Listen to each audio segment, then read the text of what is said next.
Anda nos centros das cidades, comece a olhar o rosto das pessoas, comece a olhar a expressão das pessoas. A expressão das pessoas é a expressão de dor, de cansaço, de desespero. Olha nos olhos das pessoas que você vai ver. Toda hora tá reclamando de alguma coisa, ai porque tô com dor aqui, ai porque meu filho isso, ai porque meu chefe isso. Aí você olha nos coletivos, geralmente das cidades, né, mais suburbanas, você olha nesses coletivos, você vai ver as pessoas, né, com aquele aspecto assim de energia sugada, não é? Em estado de sofrimento. Então é assim, são pessoas realmente em sofrimento. Você ser um espírito sofredor não é só para desencarnados. Por que eu tô falando disso para vocês? Porque a gente tá falando de desenvolvimento pessoal.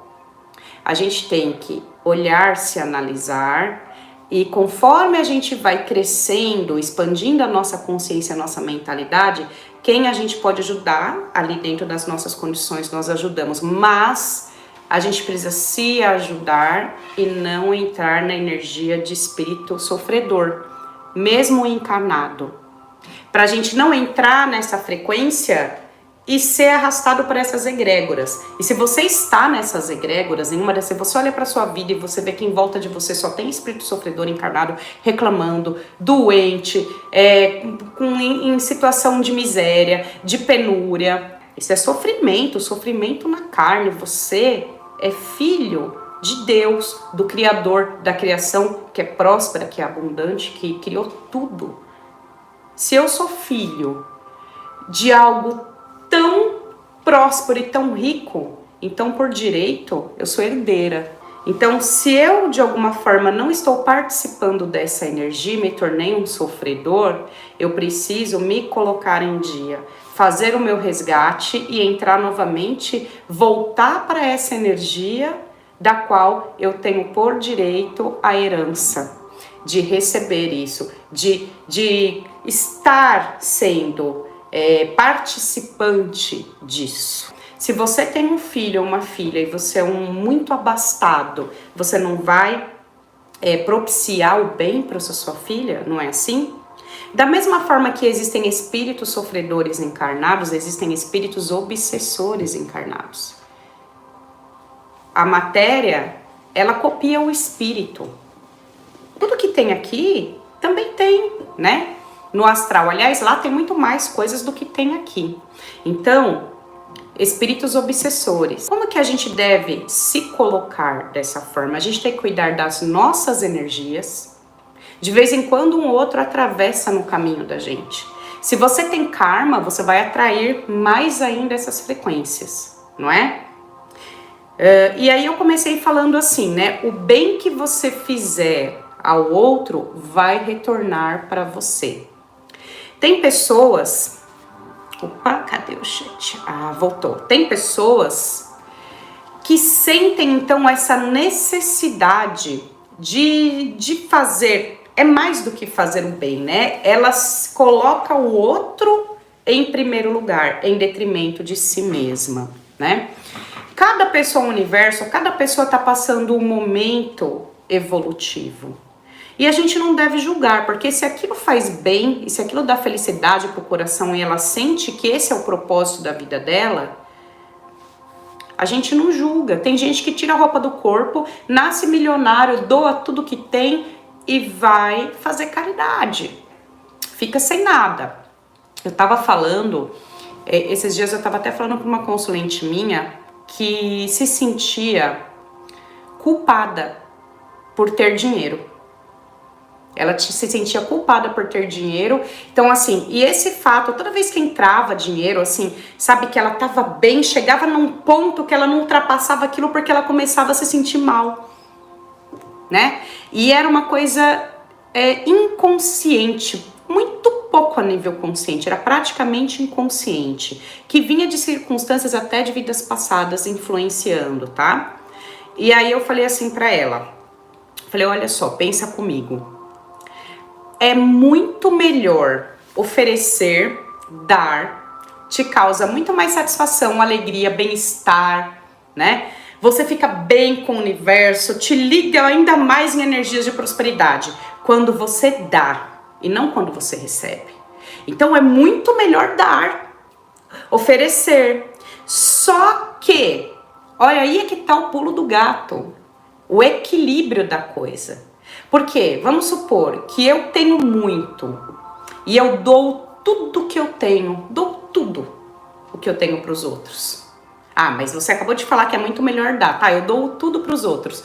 Eu fiquei sem nada, não é? E aí eu vou entrar na energia de quem precisa o quê? Receber. Sair da energia do dar.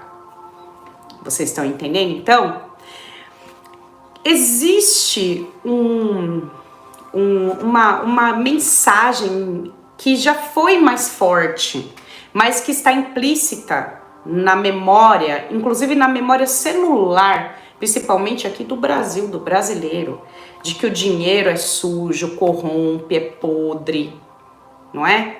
O dinheiro não corrompe ninguém. A pessoa, ela já é corrupta. Quem é digno, quem tem lisura, dignidade, quem tem moral, quem tem honra, o dinheiro não vai corromper essa pessoa. Nunca esse dinheiro vai corromper essa pessoa.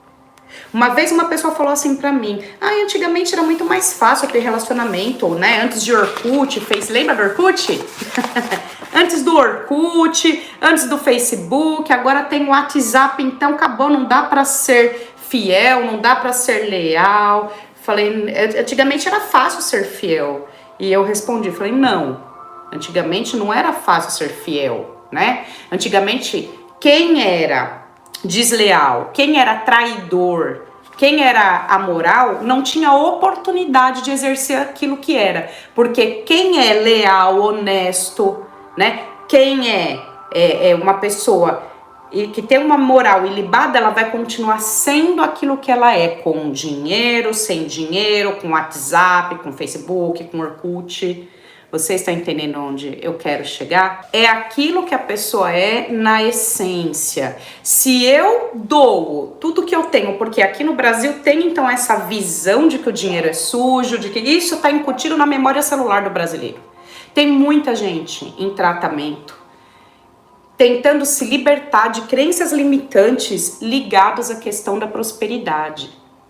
Por isso que faz tanto sucesso, tantos decretos de abundância, tanta questão de lei da atração. Por isso que as pessoas seguem alguém que deu certo, que elas veem que prosperou, porque as pessoas também querem se libertar disso. Intimamente isso tá ligado até na memória celular, vai ver a família, vai ver a ligação, porque isso foi passado, né? Eu falo para vocês até como historiadora, né? Isso foi passado de geração em geração e tá incutida até a nível, às vezes até consciente, mas principalmente no inconsciente das pessoas. Então existe às vezes uma culpa, existe a vergonha, existe que vem a partir disso a autossabotagem, não é?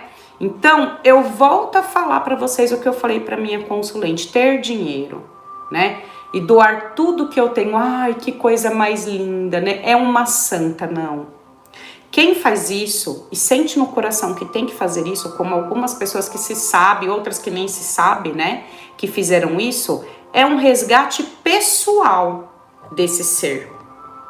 Então, pessoas que lá em vidas passadas abusaram muito dos seus poderes aquisitivos, prejudicaram pessoas, vem numa encarnação, o eu superior forma uma nova personalidade, encarna essa personalidade e essa pessoa vem desprendida e vem sentindo o que é para ela fazer. Isso é uma coisa pontual de algumas pessoas, que ela precisa resgatar isso.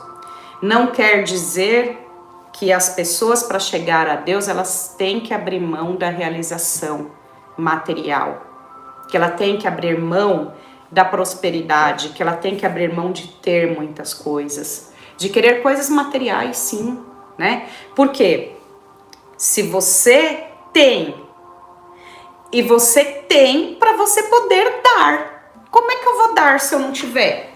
Como é que eu vou dar, né? Então eu vou ter como? Produzindo. Não é esperando cair do céu. Não é eu quero achar um homem para ser o meu cavaleiro branco que vai me dar a mão e me tirar dessa situação. Não é você receber de alguém, é você ser realizador, é você ter a energia de produzir. Não tem mal nenhum se entrar uma pessoa abastada na sua vida, né? Que não seja por esse motivo, que isso não seja um fator decisivo, não é? Não tem nada, porque se você colocar isso como um fator decisivo na hora que você tá buscando um relacionamento, você tem um déficit na sua energia de realização e você vai estar o quê? Sugando a energia de realização do outro.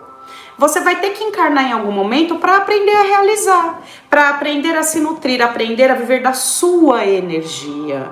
Porque o ser humano ele não foi criado para ser como algumas plantas que foram criadas para se alimentar da energia de outras plantas. Isso é evolução que não faz parte do ser humano, não é? É uma evolução mais parasitária, assim, digamos, né? Uma simbiótica, digamos assim, né? Não é nem parasitária, é simbiótica. O ser humano não. O ser humano, ele foi feito como uma usina de energia e você tem energia suficiente em você para realizar tudo o que você precisa. O seu propósito nessa encarnação. Você é uma usina de energia. O seu cérebro funciona com eletricidade. Pulsos elétricos. Você se alimenta também de energia.